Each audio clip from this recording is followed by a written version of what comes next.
Tot i que és un dels esports més practicats a Catalunya, molt poca gent sap què és el pitch and pad. Hem preparat un test perquè sapigueu què és el pitch and pad. Quina d'aquestes paraules és un valor del pitch and pad? A. Acandehlander. B. Sociabilitat. C. Agafar ben fort el pal perquè no s'escapi. Agafar ben fort el pal perquè no s'escapi. A. Acandehlander. Primera, A. Acandehlander, no existe Acandehlander. La B. Muy bé. B. Muy bien. És la B, sociabilitat. És un valor del pitch and pad perquè et relaciones amb la gent, fas amistats. Acandehlander no existe.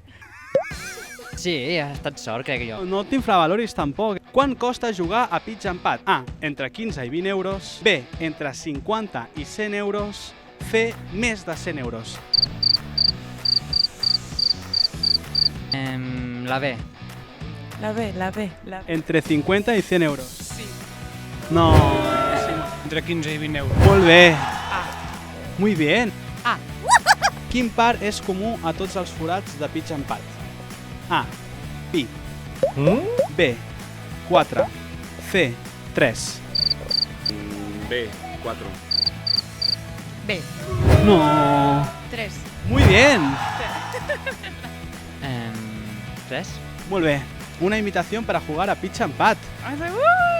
Como no tienes ni idea, lo mejor es que vayas a jugar a pitch and pad con quien te apetezca, perquè aneu a jugar a pitch and pad